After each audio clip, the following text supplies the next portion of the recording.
Two inmates charged at Ontario jail for another inmate's murder. LCBO head is in a serious conflict of interest. Wildfires have reached Jasper. Typhoon in Manila is causing severe flooding, and more than 200,000 people were abused in state and religious-run institutions in New Zealand. Inquiry finds. Good morning. It's Thursday, July 25th. I'm Nora. Here are your headlines.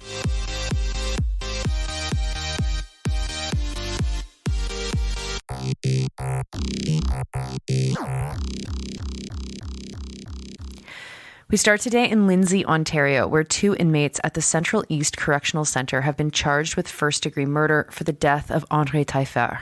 He was found in his cell with severe injuries and later died in hospital. Hunter Owen of Newmarket and Jason LaRocque of Oshawa were both charged. The news website Kawartha now doesn't have any more information than that. Now, you might be asking yourself, how could two inmates carry out first-degree murder if they're supposed to be under surveillance of the staff of the facility? And that's a question that we might find out when a coroner's inquest happens in many years, as all deaths in jails are subject to a coroner's inquest. But I will remind you that this is a notorious facility. 4 inmates died between 2020 and 2022 from toxic drugs, which triggered another inquiry.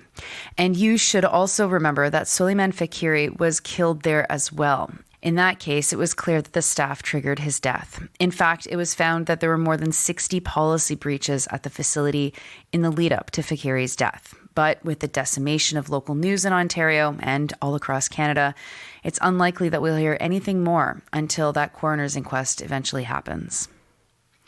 Next, we'll stay in Ontario with reporting from Luc Lebrun at Press Progress.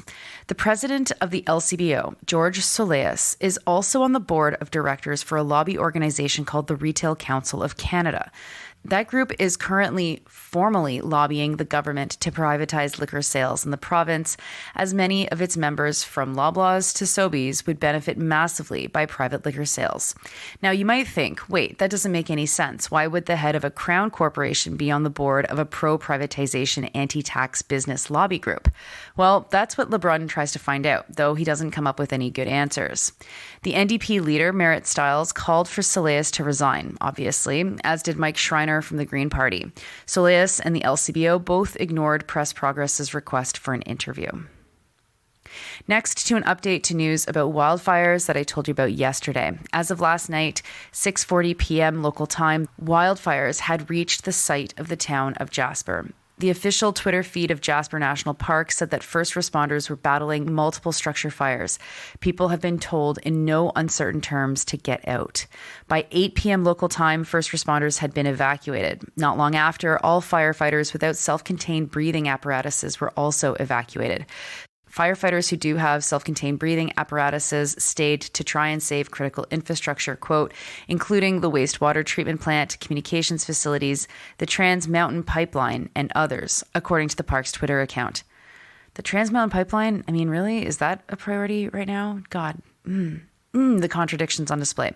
Photos shared on Twitter by Lindsay Warner show Maling Lodge engulfed in flames. The lodge is on the south edge of the town.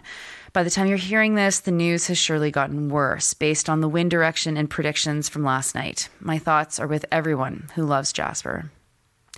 Next, to an investigation by CTV News and the Investigative Journalism Foundation. Zach Viscara and Adrienne Gobrile have found that a Canadian company is at the heart of a scheme that has allegedly stolen more than $2 billion from people.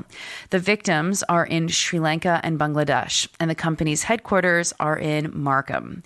The company is called Metaverse Foreign Exchange Group, Incorporated. Their director is Canadian, Randy Mathieu Lane from Richmond, BC, and they are registered with Canada's money laundering watchdog. They fashioned themselves as an online trading platform, but it turned out to be an online pyramid scheme. Some 500,000 people are estimated to have lost money in Bangladesh from this company. Lane is on the board of 6 Canadian companies, including this one, that do crypto and other financial things. 4 of the companies that Lane is on the board of were dissolved in May for non-compliance. You should check out the investigation to read firsthand from some of the victims who were scammed out of their money. One, at least, who thought that the platform was legit because it was based in Canada and subject to Canadian laws. The investigation also goes into detail about how widespread similar sketchy financial companies seem to be in Canada and how Canadian authorities aren't seemingly on top of crimes that are probably being committed. Next to international news and first to Manila. The Straits Times is reporting that rain from Typhoon Gaimi has caused major damage and killed at least 14 people. More than 600,000 people have been forced to move. The rains caused a mudslide in Agoncillo, 2 hours south of Manila, and another landslide in Pampanga, north of Manila. People have died in both landslides. The last massive typhoon to hit the Philippines and Manila specifically happened in 2009 when flooding killed 464 people. Next to New Zealand, for a story that will sound very similar to what we know happened in Canada. It's like the same things happen regardless of the settler colonial country that we're talking about. This story isn't about Canada, but could come with a trigger warning about stories of widespread state-sanctioned and state-coordinated abuse. State agencies and churches in New Zealand were responsible for some 200,000 people being abused over 7 decades. An inquiry into the abuse of children and vulnerable adults demonstrated that there was widespread abuse in state-run hospitals, foster, and religious care. Recall that New Zealand only has 5 million people living there. 200,000 children and adults who experienced abuse represented a third of all people who were in care. But the figures are likely conservative. It's likely that the number of abuses that happened are higher. The Associated Press doesn't mention whether or not the victims of the abuse were disproportionately Indigenous until far down the article.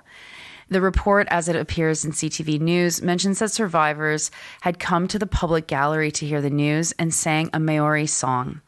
Further down the article, it's noted that a majority of children in care were Maori, or Indigenous, quote, as in Australia and Canada, unquote. Though it's a shame that that's not at the front and center of this article. The government said that it will apologize for the abuse, and the inquiry made 138 recommendations. It's not the first time that the government has had recommendations given to it to address these abuse complaints, and the last time they received recommendations, which was 2021, nothing happened with many of them.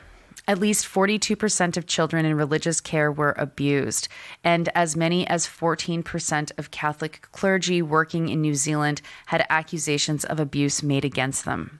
The inquiry calculated that the average cost of having experienced abuse in a person's lifetime is about 857,000 New Zealand dollars, or just over $700,000 in Canadian dollars. Those are your headlines for Thursday, July 25th. I'm Nora. You're listening to this podcast at sandynora.com, on the Real News Network podcast feed, and anywhere you get your podcasts. Don't forget to like this podcast and share it with everybody that you know. We rely on you to get the word out because mass media in Canada is kind of broken. Not sure if you've noticed. I will talk to you tomorrow.